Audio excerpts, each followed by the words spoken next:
Havendo número legal, invocando a Deus pela grandeza da pátria e a paz entre os homens, dou por aberta a sessão.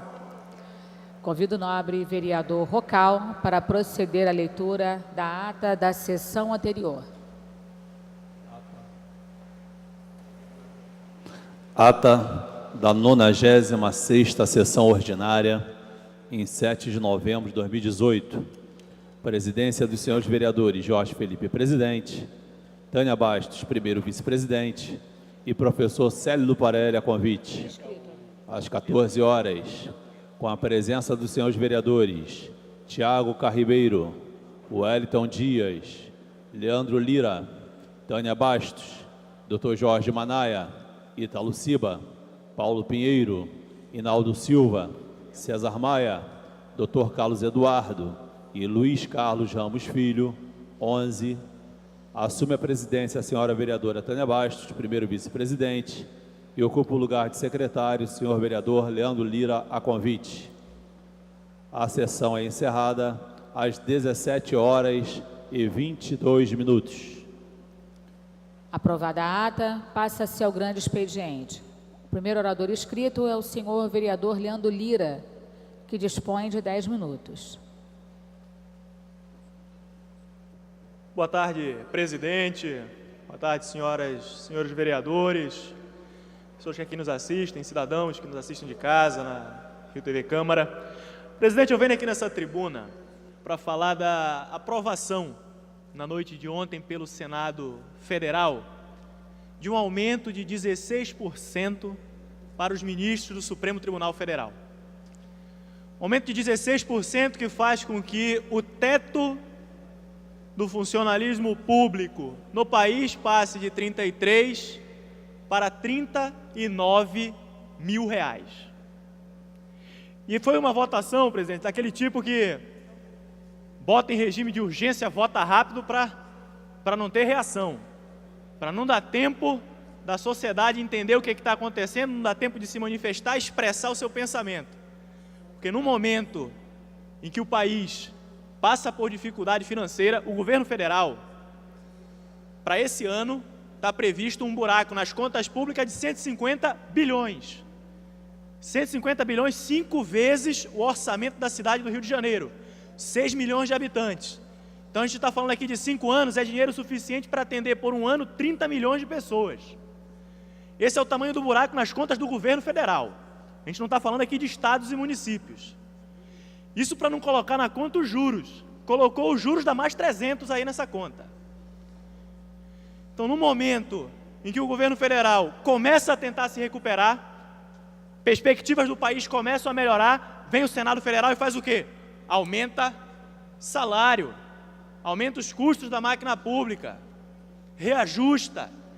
E o problema não é só aumentar o teto. O teto que está lá na Constituição Brasileira, artigo 37, inciso 11. O soldo, o vencimento dos ministros do Supremo Tribunal Federal é o limite das remunerações do serviço público no país. O problema mesmo é que esse teto no Brasil tem preso nele muita gente. Porque quando sobe o teto do salário do ministro do Supremo, não é só o ministro do Supremo que vai para cima, muita gente está pendurada no teto desse lugar. E aí reajusta também toda a justiça, vai nos desembargadores, vai nos procuradores, pega na defensoria, começa uma cascata de reajuste no serviço público, todo mundo pendurado indo para cima. E o dinheiro sai de onde? O dinheiro sai do mesmo orçamento que hoje está com um buraco de 150. Tem estimativa que fala de 4 bilhões, tem estimativa que fala de 6 bilhões.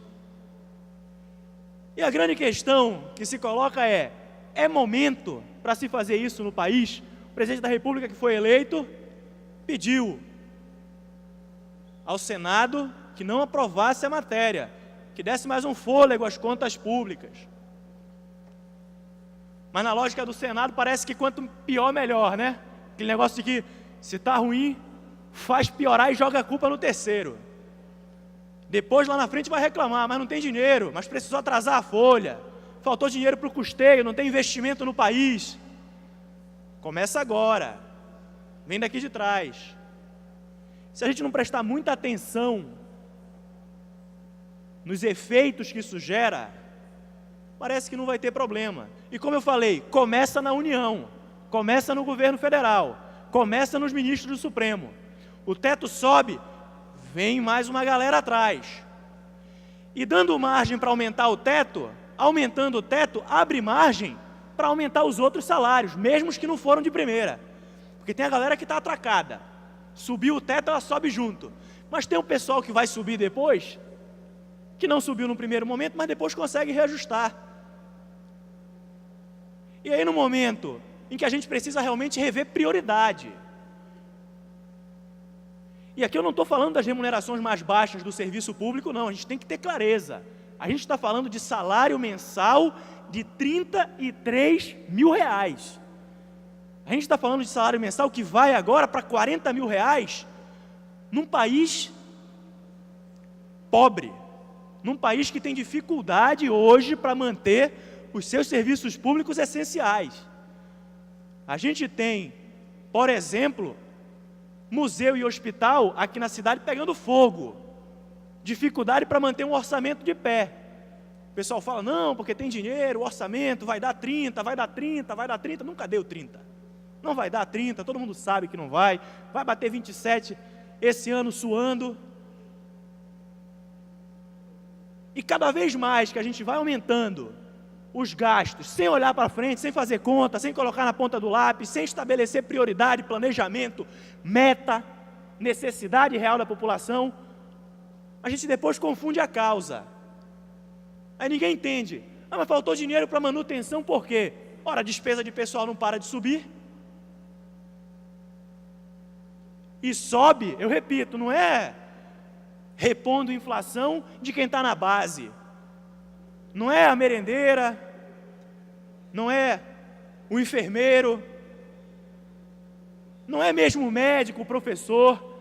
A gente está falando aqui, essa subida de teto, num primeiro momento é ministro do Supremo, desembargador judiciário, que puxa todo mundo junto. No segundo momento, a própria Câmara Federal, por exemplo. No momento em que o país não comporta isso. E bate, e o raciocínio que eu estava fazendo, presidente, começa no governo federal, mas chega nos estados e municípios. Vários são os estados e municípios que atrelam as remunerações do seu próprio funcionalismo, das suas casas legislativas, fazendo referência à remuneração da União. A remuneração dos deputados ou dos vereadores corresponde a tantos por cento da remuneração da Câmara Federal. E com esse tipo de gatilho, aumentou lá em cima, aumentou aqui embaixo. Alguém perguntou se a gente tem condição de pagar? Pela velocidade com que votaram, parece que não quiseram escutar nem o que as ruas queriam dizer. Porque tinha gente que começou a se mobilizar, não, vamos tentar parar, vamos mostrar que não é a hora, que não dá, não vai dar certo. Quando viu, já tinha aprovado já. Já abriu o jornal, já notícia de noite, 7 horas, 7h30 da noite, já aprovou. Nem adianta. No momento, eu volto a frisar que o que a gente precisa é rever prioridade. Prioridade é serviço essencial para a população. Prioridade não é teto.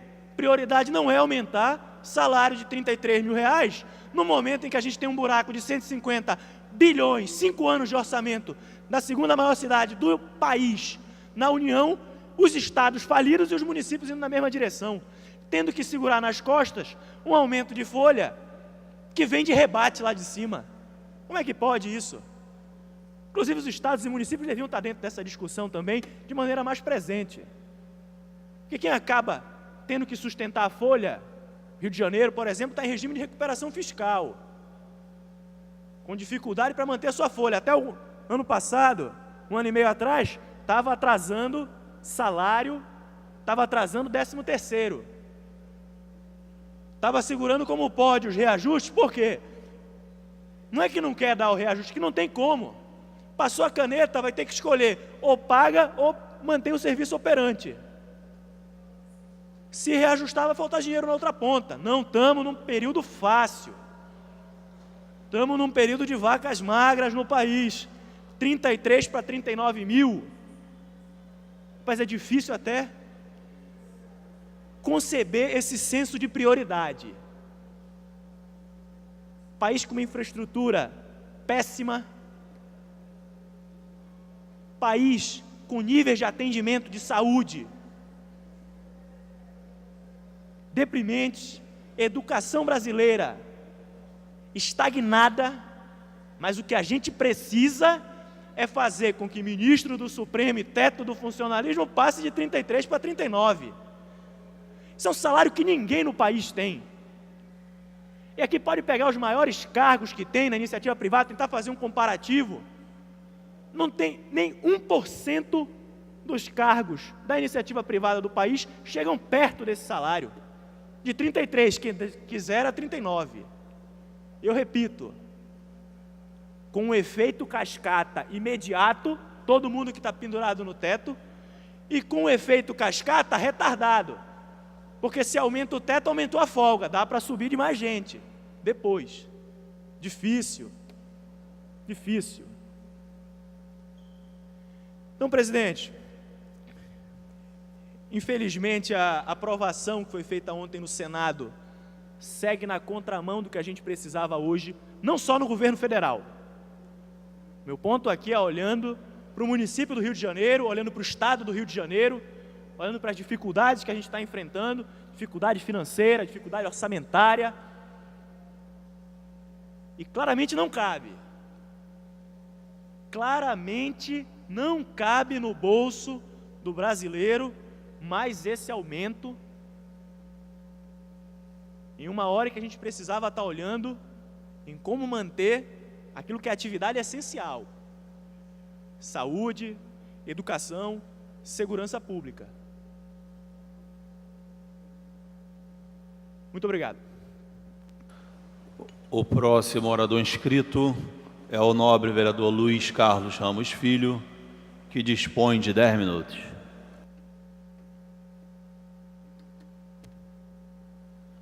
Boa tarde, senhor presidente, todos os vereadores, a imprensa.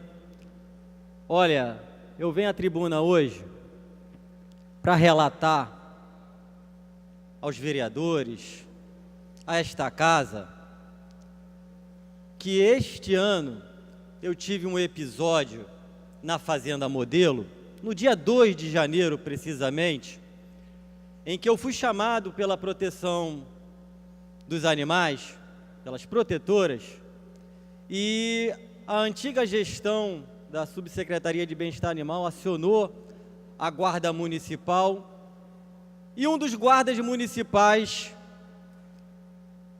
num determinado momento, disse, olhando para mim, que vou levar para passear.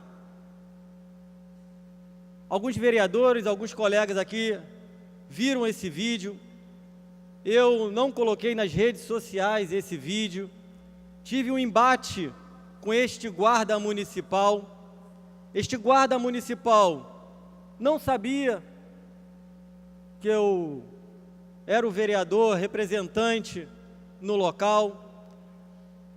E eu acho que todos os agentes públicos têm que agir com respeito para todas as pessoas, independente de suas funções.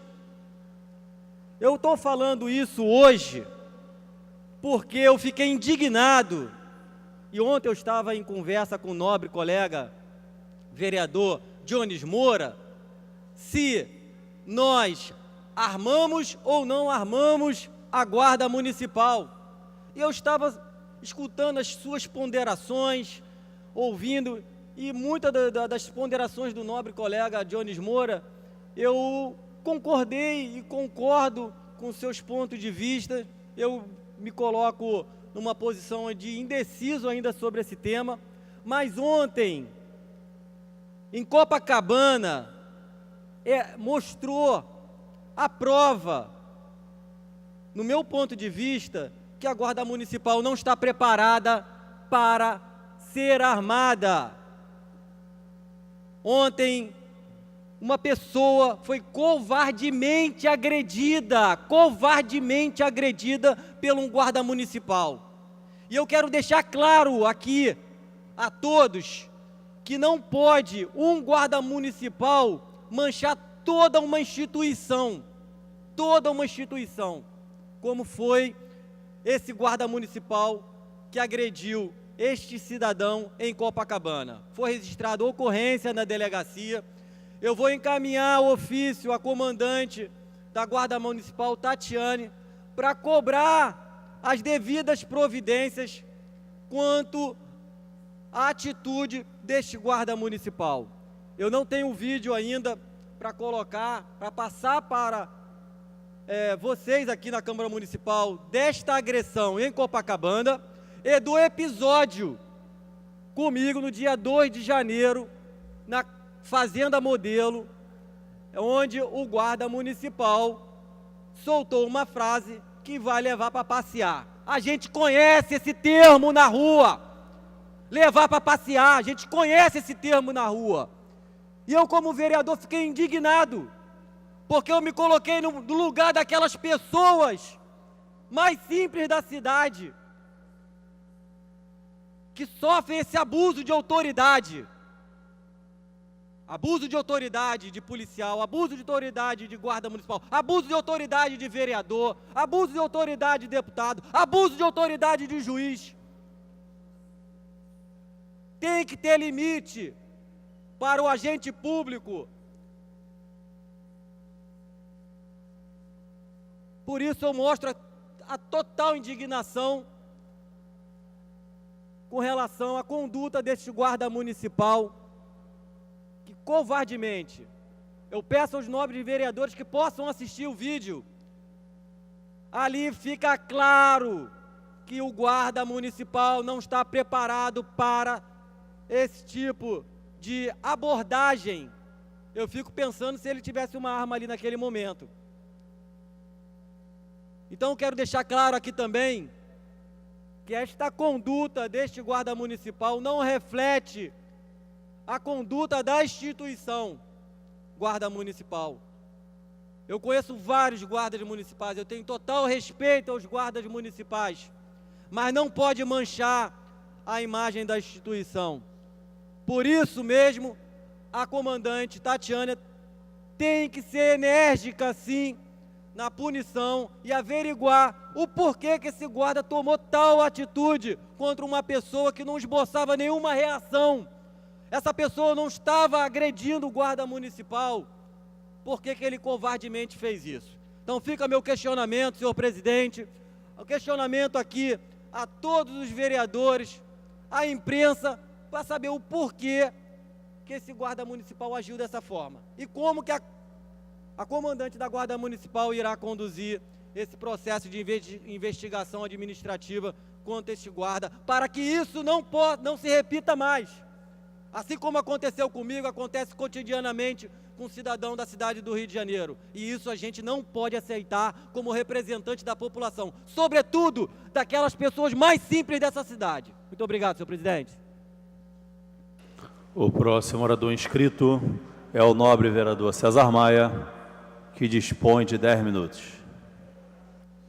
Senhor professor presidente, senhoras e senhores vereadores, essa semana, após a designação do senhor Sérgio Moro para ministro da Justiça, acumulando segurança pública, ocorreu um seminário aqui no Rio de Janeiro discutindo sobre os pontos positivos ou negativos dessa designação.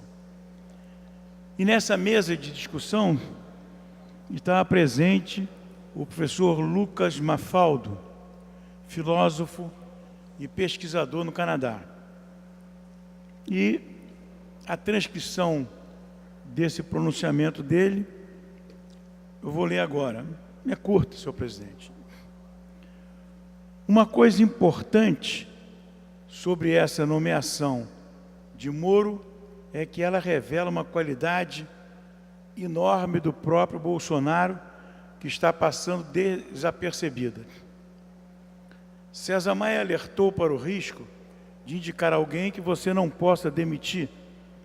Uma observação tão certeira quanto reveladora de uma cultura problemática. César Maia está certo no seguinte sentido: Moro, tanto por sua história como por vir de fora da política, tem uma reputação ainda mais forte do que o próprio Bolsonaro, em termos de respeito às instituições e luta contra a corrupção. Portanto, embora Bolsonaro seja o chefe, Moro tem tanto capital social que não pode ser demitido facilmente. Por isso, ao nomeá-lo, Bolsonaro diminuiu o próprio poder. Ele colocou deliberadamente no governo alguém que ele não pode controlar. Em termos de pura estratégia pessoal, seria uma decisão equivocada. Porém, em termos do que é melhor para o país, é algo, segundo o professor, certíssimo. É como se o Bolsonaro estivesse amarrando o próprio governo ao combate à corrupção. Ele está se diminuindo para que sua equipe possa subir mais alto, palavras do professor. E aí volta o problema da cultura brasileira, que infelizmente incentiva exatamente o contrário. O rapaz estudioso é objetivo de piada. A moça competente não é contratada porque a vaga vai para um puxa-saco. Como se comentou mais cedo nessa mesa, há uma dose imensa de pose na cultura brasileira. As pessoas importantes mostram sua importância no modo de se vestir, na linguagem utilizada, na repetição das opiniões chiques e nas frases de efeito, e raramente por meio de alguma competência específica. Essa falta de competência gera líderes fracos, inseguros, que precisam sempre recrutar pessoas que estejam abaixo de si próprios. Elas não percebem que o bom líder é justamente quem sabe escolher e motivar pessoas com talentos complementares. O bom líder é o centro de aglutinação de pessoas de alto nível, capazes de superar o próprio líder nos seus respectivos campos de atuação. E é exatamente isso que estou começando, o professor, começando a enxergar em Bolsonaro. Ele fez algo muito parecido ao convidar o general Heleno e Paulo Guedes.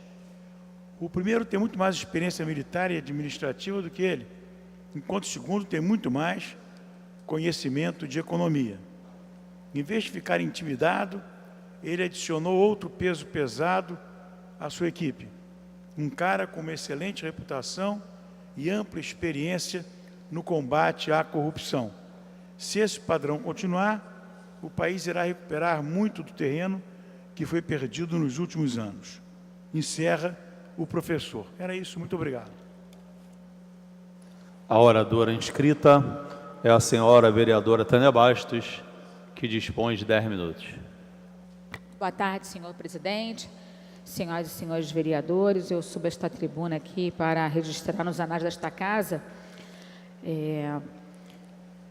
que, por iniciativa do deputado federal hoje eleito, Marcos Pereira, e também o presidente da Fundação Republicana Brasileira, Renato Junqueira,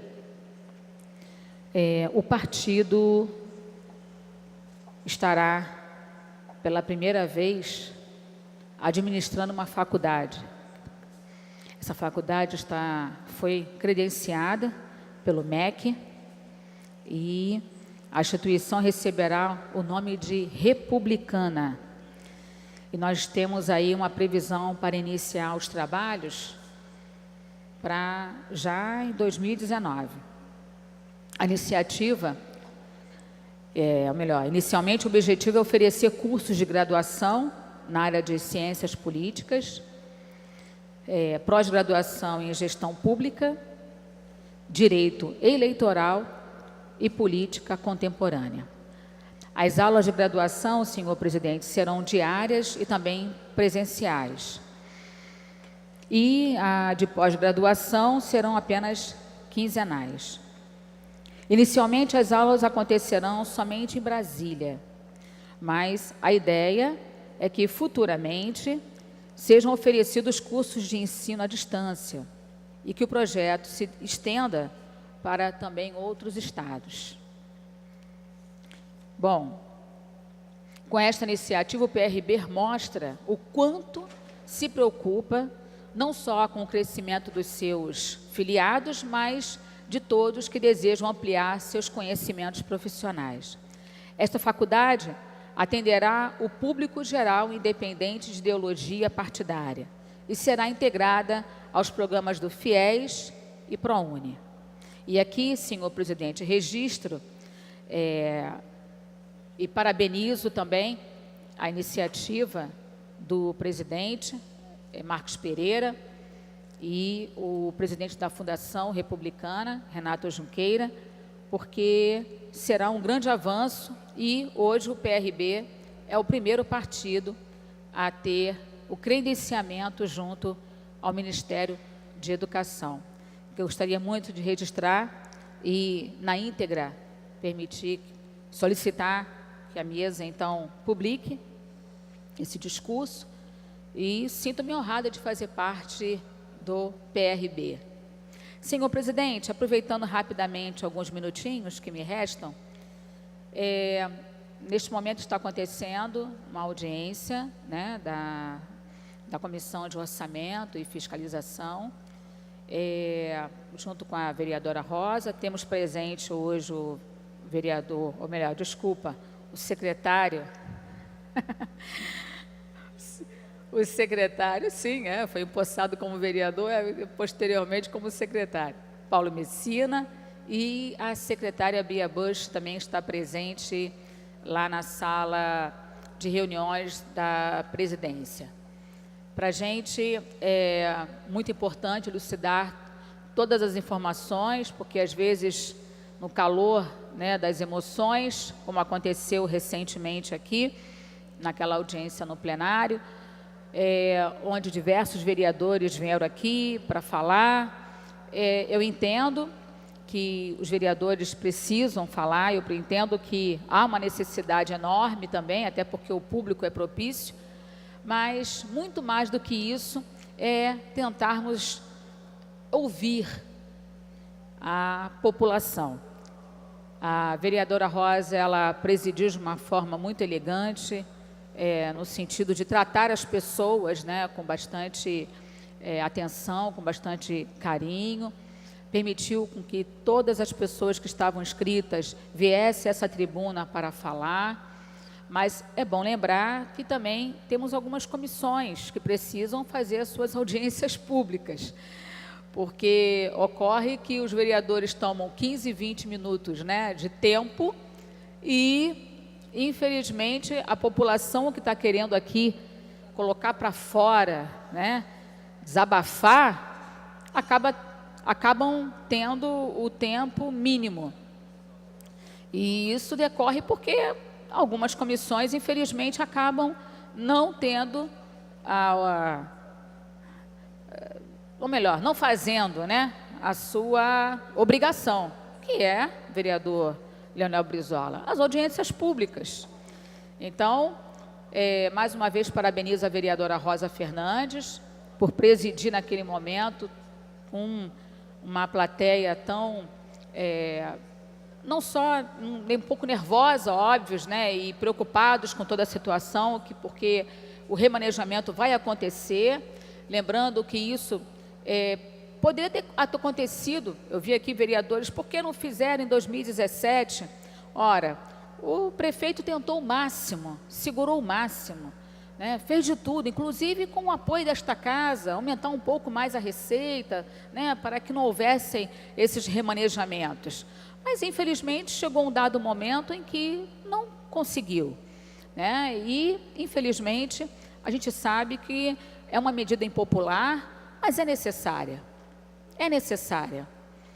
Eu vejo aqui os vereadores da oposição, vez ou outra, fazendo algumas críticas com relação a essa atitude da prefeitura, né, de fazer esses remanejamentos, mas no momento também eu não vejo os próprios darem alguma solução, porque se não tem dinheiro, como é que se faz? Será que a gente aprovaria aqui um empréstimo só para poder pagar isso? Não sei. A prefeitura, quando o prefeito Crivella entrou, ele viu que, inclusive, tentou negociar algumas.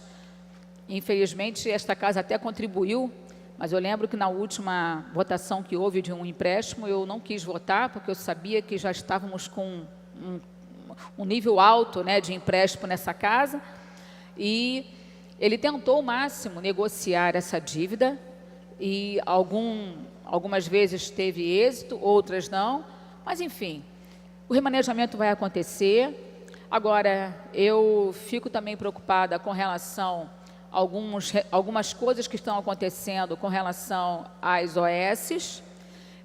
O Viva Rio, por exemplo, está respondendo agora, né, vai ter que pagar para a prefeitura.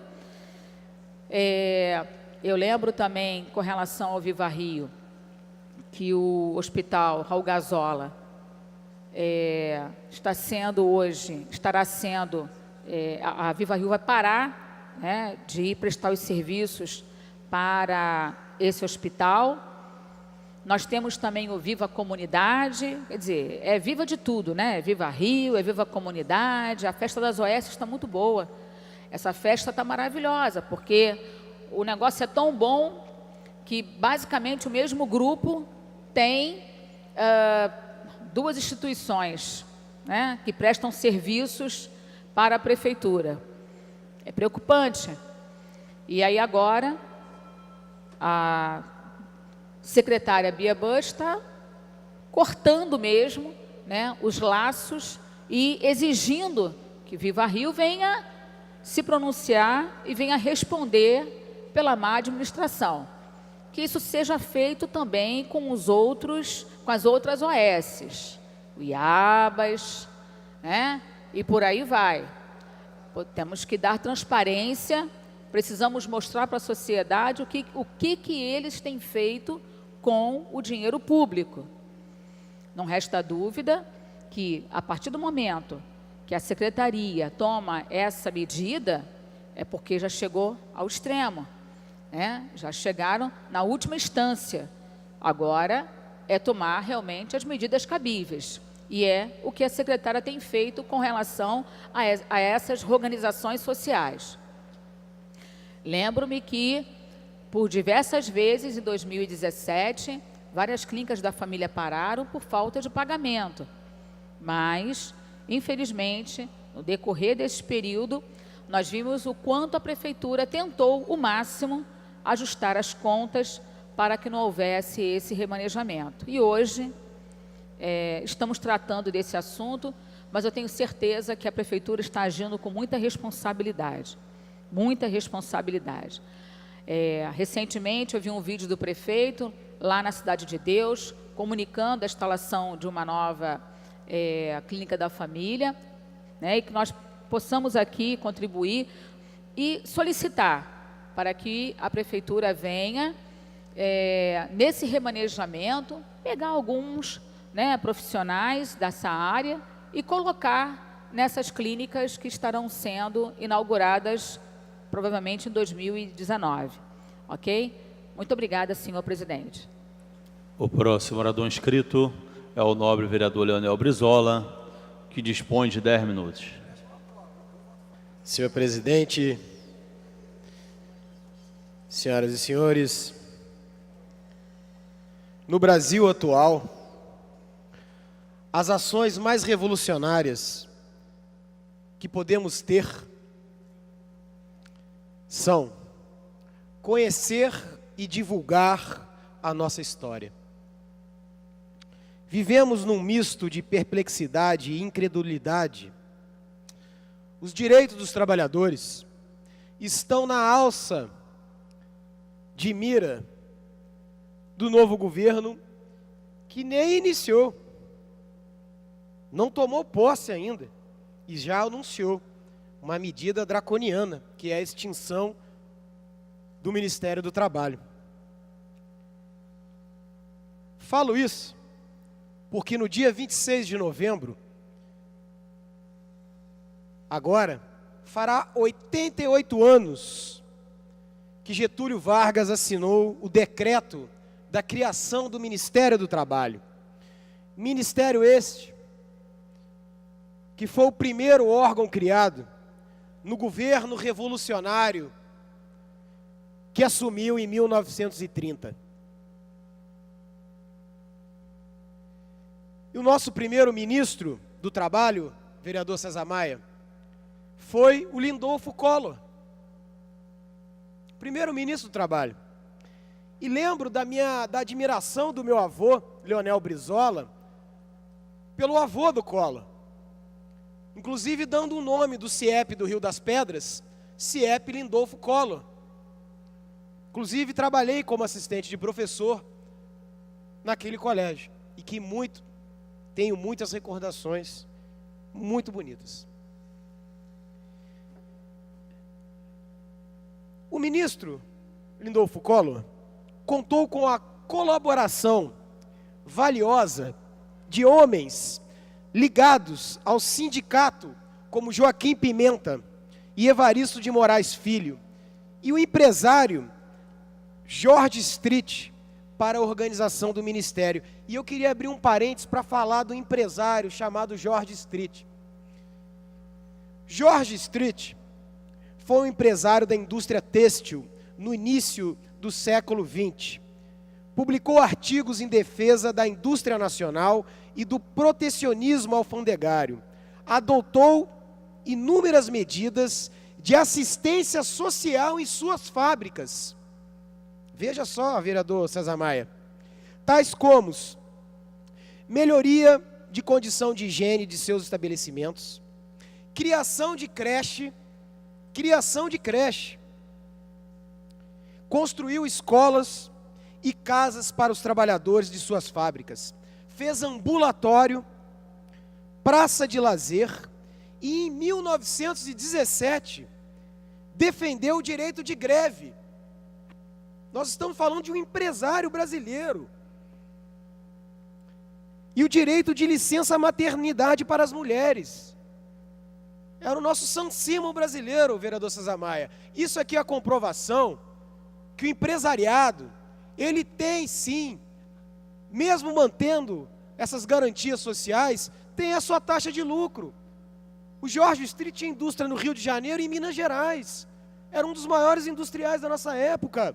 E tinha um compromisso com o país, um compromisso com o desenvolvimento nacional. Voltando aqui, para mostrar para esses falsos empresários como aquele da Havan, que ele está totalmente equivocado. A proposta dele vai levar o país à falência. Em 1930 e 43, estas foram as realizações do Ministério do Trabalho. Estendeu a caixa de aposentadoria e pensões a diversas categorias profissionais. Seria aí um embrião da nossa previdência social. Criou a comissão de conciliação entre empregador e empregado, que foi o embrião da Justiça do Trabalho. Implementou medidas de regulamentação da jornada do trabalho na indústria e no comércio. Trabalhava-se 13, 14 horas, 15 horas. Aliás, era Ministério do Trabalho, Indústria e Comércio. Você vê a relação profunda. Regulamentou o trabalho das mulheres e menores de idade, estamos falando aí na década de 30. Instituiu em 1933 a carteira de trabalho. Estabeleceu indenizações em caso de demissões sem justa causa. Criou o seguro em caso de acidente de trabalho. Você vê a importância do Ministério do Trabalho, presidente Rocal. Em 1938, regulamentou o salário mínimo, que aproximadamente hoje seria de R$ 1.200 a R$ 1.300. Seria hoje de R$ 1.200 a R$ 1.300. E no dia 1º de maio de 43, o Decreto-Lei 5452 criou a nossa CLT. Gostaria aqui de lembrar também que antes de 30 era o Ministério da Agricultura que abrigava a diretoria responsável pelas relações de trabalho no Brasil, mais ou menos o que o Bolsonaro quer fazer. Vamos lembrar o que era a República Velha? É fato, mais que comprovadamente, mais do que comprovado, historicamente, que na República Velha, reivindicações sociais era vista como subversão. Trabalha 15 horas, Raimon. Se reclamar, você é subversivo. Polícia, pancada. Greve, pancada. Portanto, é inacreditável que exista por parte do novo governo, que nem começou ainda, a ideia de criminalização de organizações sociais como o Movimento dos Sem Terra e o Movimento dos Trabalhadores Sem Teto.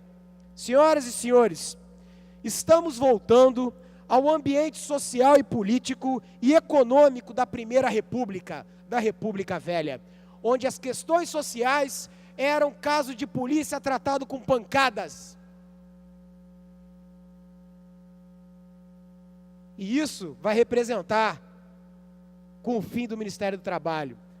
Aqueles que saírem às ruas para reivindicar melhorias no seu trabalho vão ser recebidos com bordoadas, bomba de gás lacrimogêneo e bala de borracha. Impressiona, senhor presidente, senhores e senhoras vereadores, que desde a redemocratização do país, o legado de Getúlio Vargas tenha que ser destruído.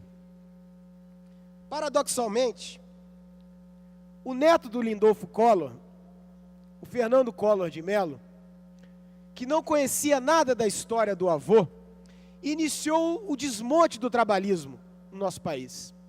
Fernando Henrique Cardoso, aquele até que o presidente Bolsonaro pediu o fuzilamento, né?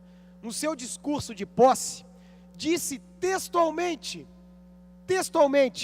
que era preciso enterrar a era Vargas. No ABC Paulista, e aí, desculpe meus companheiros do PT, mas a hora é essa de fazer autocrítica. No ABC Paulista, o PT repetia a exaustão, que a CLT era uma cópia da Carta del Lavoro de Mussolini. E o PSOL também no mesmo equívoco. A CSN foi privatizada. A Vale do Rio Doce foi privatizada. Eu vou concluir. Olha o acidente de Mariana, a tragédia ambiental, o ecocídio promovido por essa privatização. Quase mudaram o nome da Petrobras para Petrobras. Nossa telefonia foi entregue. Hoje pagamos o serviço mais caro do mundo de telefonia. E é uma porcaria. Onde é que eu estou? Tá. Estamos em via de ter nosso sistema da Eletrobras desmontado. Ou pior, dolarizando a conta do povo brasileiro. Isso significa que não vamos conseguir pagar a luz elétrica. Caso semelhante está ocorrendo na Argentina. O futuro ministro da Economia, o Posto Ipiranga, quer vender o Banco do Brasil para Bank of America. Banco do Brasil, Bank of America. Fim do Ministério do Trabalho, fim da estabilidade de funcionamento público, fim das estruturas previdenciárias também criada por Vargas para adoção, pasmem, para a adoção do modelo chileno de previdência, que é uma falência. 80% daqueles que se aposentaram no modelo do Pinochet, proposto por este Posto Ipiranga, hoje recebem menos do que um salário mínimo, senhor presidente, senhoras e senhores vereadores. Menos do que um salário mínimo. É um escárnio. Por isso que nós precisamos rebater com a história. A história vai desmontar essa farsa que foi colocada ao povo brasileiro, que está travestida de novo e não tem nada de novo. é oriundo da República Velha. Todos eles lá, todos eles. Concluindo, senhor presidente. Ora, este modelo de capitalização que é do Chile, que tanta desgraça causou àqueles idosos, eis o nosso dilema, eis o nosso dilema. Ou defendemos o legado trabalhista, ou pereceremos como povo e como nação. Não temos outro caminho, senhor presidente. E aqui eu queria só ler uma nota, curta, do Movimento de Advogados Trabalhistas Independente, o MAT, que vem a público externar com indignação com a inconcebível proposta do futuro presidente da República, Jair Bolsonaro, de retirar do Ministério do Trabalho o status de ministério, rebaixando absurdamente o mesmo a uma simples Secretaria de Estado. Tal proposta demonstra não só total ignorância quanto às atribuições institucionais do MTE, mas principalmente ainda com descompromisso com as questões sociais e laborais. O Ministério do Trabalho tem, entre várias atribuições, a fiscalização do cumprimento das leis trabalhistas, a regulação das atividades insalubres, o combate ao trabalho análogo ao da escravidão, a regulação e a fiscalização da relação sindical, gerir o seguro-desemprego, entre inúmeras outras atividades relevantes ao desenvolvimento social e do trabalho no Brasil. O rebaixamento do MTE, como pretende o presidente eleito, compromete muito o exercício dessas atividades e só se justifica se o escopo do futuro governo for, de fato, a extinção e a retirada maciça de direitos trabalhistas.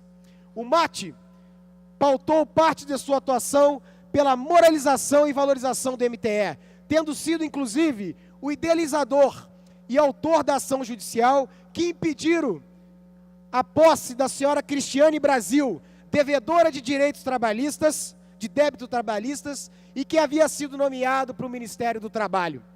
A extinção do Ministério do Trabalho, além de ser um retrocesso imenso, em total afronta à valorização social do trabalho, princípio este, fundamental da República, previsto no artigo 1º da Constituição Federal, abre as portas para uma futura e execrável tentativa de extinção da justiça do trabalho e, quiçá, de todo o rol de direitos trabalhistas previstos constitucionalmente. A proposta do futuro do governo, acabando agora, senhor presidente, a proposta do futuro do governo é uma ameaça, não só à efetividade do direito do trabalho no Brasil, como ainda uma ameaça a toda a advocacia trabalhista.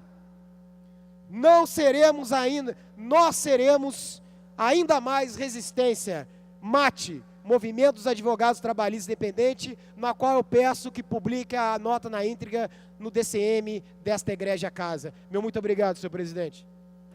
O próximo orador inscrito é o nobre vereador Valdo Ceasa, que dispõe de 10 minutos.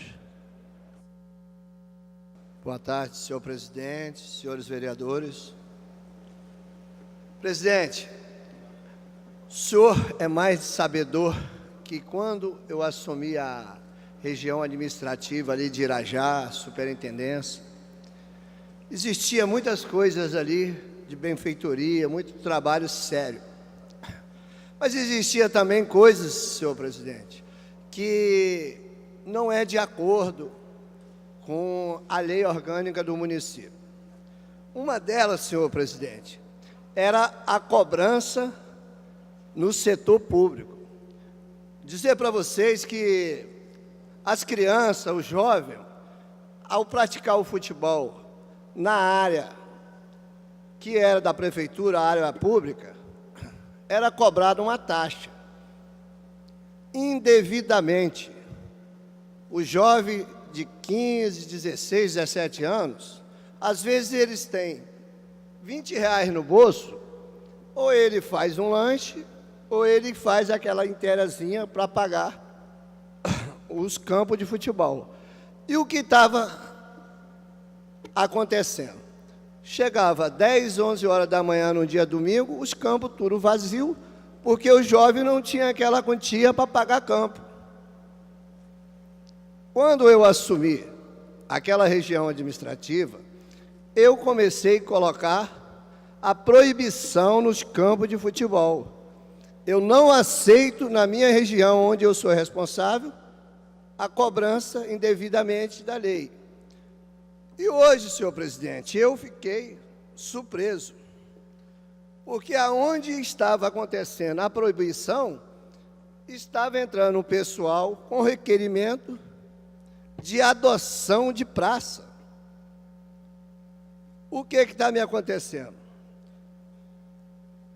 A senhora do Parque Jardim, vou até dizer o nome dessa pessoa, diretora senhora Cristina Monteiro, a partir do momento que foi proibido a cobrança de campo indevidamente, hoje está acontecendo o pessoal entrando e pegando a praça de adoção. Então eu quero fazer aqui o registro e dizer para vocês que eu vou fazer um requerimento na mesa diretora para saber como foi e qual foi a atitude dessa diretora de ficar cedendo as praças para continuar a cobrança de campo. Então, eu estou fazendo aqui a representação, estou falando para vocês aqui em plenário, porque na minha administração eu não compactuo com cobranças em órgão público. Acho que nós devemos olhar isso em todo o Rio de Janeiro, que isso é uma coisa muito grave, e estou fazendo aqui a minha notificação para o senhor aqui. Muito obrigado. Não havendo mais orador inscrito, a presidência franqueia a palavra. Não havendo quem se manifeste, a sessão fica suspensa até às 15h40. Está suspensa a sessão.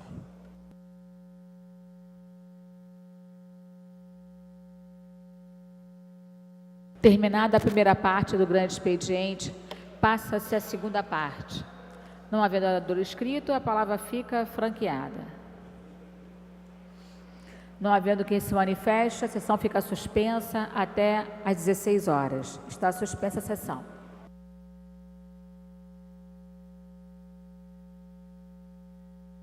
Está reaberta a sessão. Esgotado o tempo destinado ao grande expediente, passa-se ao prolongamento. A mesa dará ciência das proposições recebidas.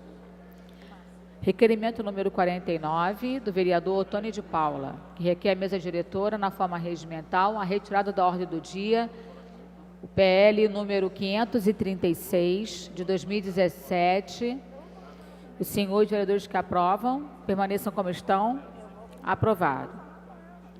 Requerimento número 883, de 2018, do vereador Ulisses Marins, que requer à mesa diretora, na forma regimental, a concessão do conjunto de medalhas de mérito Pedro Ernesto à professora Maria José Trindade Dutra, pelos relevantes serviços prestados em prol da educação do Rio de Janeiro. Os senhores vereadores que aprovam, permaneçam como estão. Aprovado.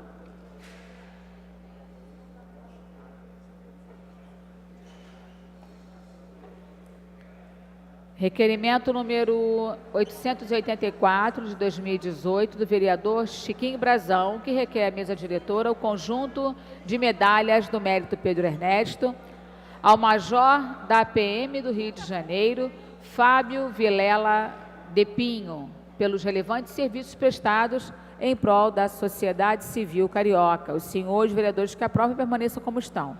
Aprovado. Pela ordem. Esgotada a matéria do prolongamento, passa-se a ordem do dia. Pela ordem, vereador Rocal. Senhora presidente, eu solicito verificação de quórum.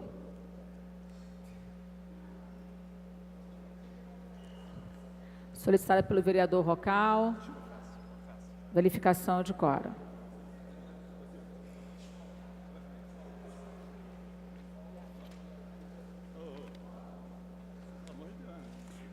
Primeira bancada.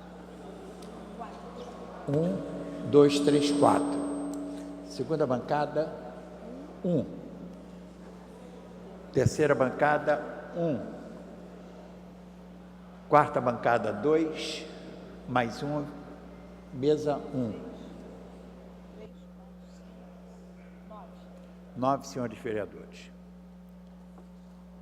Não há quórum para deliberar e nem para prosseguimento do trabalho. A presidência, antes de encerrar a presente sessão, convoca a sessão ordinária para a próxima terça-feira, às 14 horas. Encerrada a sessão.